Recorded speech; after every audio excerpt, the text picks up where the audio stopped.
안녕하세요. 힐러리TV 이동규입니다. 오프라인 창업하시는 대표님들 중에 그 프랜차이즈로 창업하시는 분들도 꽤 많이 계실 텐데, 그러기 위해서 이제 뭐 프랜차이즈 박람회나 창업 박람회, 그리고 프랜차이즈들 모아놓은 그런 그 사이트들 시장조사 하시고 찾아보실 텐데, 그러면서 혹시 바 브랜드 보신 적 있으신가요? 한번 생각해 보시면 바 브랜드를 본 기억이 거의 없으실 거예요. 물론 바 프랜차이즈가 아예 없는 건 아닙니다. 예전에는 이제 더 플레어라는 이제 웨스턴 바 그 브랜드가 있어서 가맹 사업을 했던 걸로 기억을 하고 있고요. 그리고 최근에는 그 신당동에 있는 주신당이라는 그 12지 신을 바가 12개 가맹점을 모집한다라는 기사를 제가 봤던 것 같아요.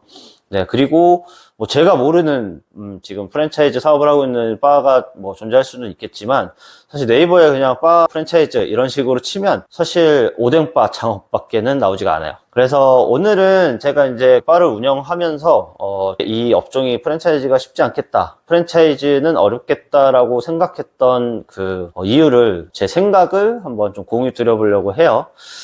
바 현업에 있으신 분들 입장에서 생각을 해봤다기보다는, 이제 프랜차이즈 회사들 많이 있잖아요. 프랜차이즈 회사들이 보면 한 개 브랜드를 하고 있지는 않거든요. 이제 좀 아이템이 괜찮다 싶은 아이디어들을 가지고 브랜드를 본인들이 직접 만들어가지고 그거를 이제 가맹 사업을 하고 뭐 이런 절차들을 많이 하는데, 그래서 뭐 유행하면은 그 프랜차이즈들이 정말 브랜드들이 많이 생기잖아요.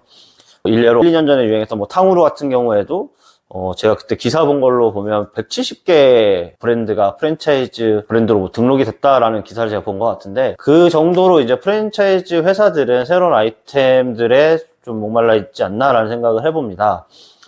그런데도 불구하고 왜 바라는 그 업종만 이렇게 프랜차이즈화가 안 될까에 대한 제 나름의 생각들을 한번 공유 드려보려고 합니다. 물론 제 말이 뭐 정답은 아닙니다. 그냥 딱 제 생각입니다. 네. 일단 두 가지로 생각을 해봤는데요. 첫 번째는 프랜차이즈화를 못하는 이유, 그리고 두 번째는 굳이 안 하는 이유. 네, 이렇게 두 가지로 한번 접근을 해봤고요. 첫 번째는 못하는 이유에 대해서 한번 말씀드려보려고 하는데요.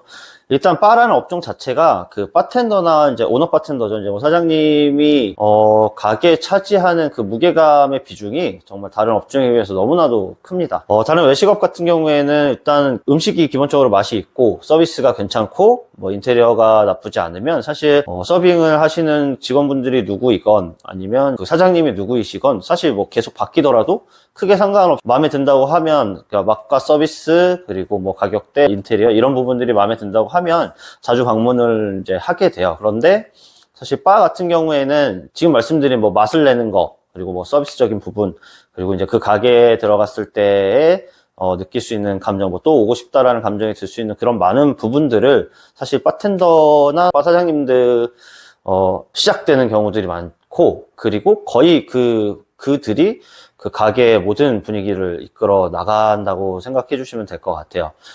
그래서 이제 뭐 되게 유명한 바텐더님들이나 마음에 드는 이제 바텐더가 있는 경우에는 사실 바텐더들이 이직을 많이 하기도 하거든요. 내가 좋아하는 바텐더가 다른 바로 이직을 하게 되면 단골 바를 아예 바꾸는 경우들도 종종 있습니다. 그런데 이런 가게를 운영하는 데 있어서 가장 중요한 그 바텐더를 사실 프랜차이즈 회사에서 그렇게 공들여서 교육을 시키고 어느 정도 역량을 만들 때까지 그 수가 있다? 저는 이제 사실 쉽지 않은 부분이라고 생각을 해요. 그래서 어떻게 보면 그 프랜차이즈 회사들에서 쉽게 손을 못 대는 거 아닌가라는 생각을 하고 있고요. 자, 그리고 두 번째는 굳이 프랜차이즈 회사들에서 바를 프랜차이즈화를 하지 않는 이유. 그거는 사실 이제 수익화 구조 때문인 것 같아요. 수익화를 내기가 쉽지 않은 업종이에요. 그러니까 프랜차이즈 회사 입장에서 보는 거예요. 그 프랜차이즈 수익 구조는 오픈할 때 가맹비, 교육비, 뭐 포함한 마케팅비, 뭐 집기에서 남기고 뭐 인테리어에서 남기고 이런 부분들 하고, 그리고 두 번째는 이제 수수료나 이제 로열티 부분, 그리고 세 번째는 이제 재료비. 본사의 재료들을 이제 써야 되는 부분들이죠.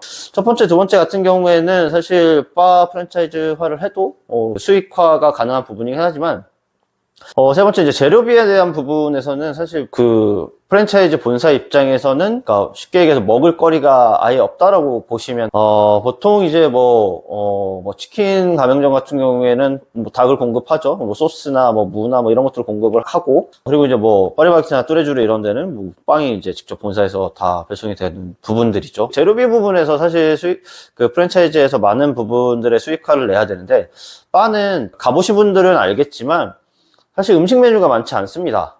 일단은 주방이 제대로 안 되어 있는, 그러니까 주방 시설이 요리를 하기에 그 최적화되어 있는 업장들은 사실 크게 많지는 않고요. 뭐 정말 이제 고급진 다이닝 바라던가 이런 데들은 뭐 가능할 수도 있겠지만, 보통 이제 동네에 있는 로컬 바들은 음식에 대한 부분은 비중을 거의 두지 않고 이제 칵테일이나 위스키, 주류 쪽으로 많이 이제 무게 중심을 싣고 하다 보니까, 사실 프랜차이즈를 계속 해왔던 회사들 입장에서는 크게 먹을 게 없는 아이템이지 않을까 라는 생각을 제가 해봤습니다. 오늘 이제 이렇게 두 가지로 한번 말씀드려 봤고요. 물론 지금 바 프랜차이즈를 뭐 준비하고 있는 업체들도 뭐 있을 수도 있고, 그리고 뭐 아니면 진짜 당분간은 아예 안 나올 수도 있고 하겠지만, 어렵다고 해서 반드시 안 나오진 않을 것 같아요. 그리고 일단 중요한 건 제가 그 프랜차이즈화를 한번 해보려고 지금 준비를 하고 있습니다. 제가 가게를 오픈하고 한 몇 달 안 됐을 때부터 생각했던 구조인데요. 일단 프랜차이즈화를 해보고 싶기는 했었어요. 이제 이전 영상에서 저희 이제 슬로건이 뭐 집 놓고 힘 갖고다 이런 이야기를 말씀드렸었는데, 두 번째 슬로건은 이제 우리 동네 힐링 공간이에요. 힐링살롱이라는 그 슬로건에 맞는 그 코어적인 이제 비전 부분들은 함께 하지만, 업주나 오너 바텐더들에 따라서 각각 동네에 있는 그 힐링살롱들의 컨셉이 다 달라야 된다라는 생각을 하고 있고요. 아마 많이 다를 거예요. 어떻게 보면 프랜차이즈라는 이름을 갖다 붙이는 것도 조금은 이상할 수도 있는데, 어떤 그런 그 힐링 살롱이라는 어떤 문화를 좀 만들고 싶은 부분이 좀 생겨서 그거를 지금 준비 중이고, 그 관련한 이제 세미나들도 좀 준비 중이고요. 창업에 관련된 부분들이 궁금하시거나 저를 한번 만나서 상담을 해보시고 싶으신 분들이 있으시면 아래 고정 댓글에 링크 남겨놓을 테니까 신청해 주시면 한번 만나 뵙고 좋은 이야기 나눠보도록 하겠습니다. 네, 앞으로 또 좋은 컨텐츠로 돌아오겠습니다. 감사합니다.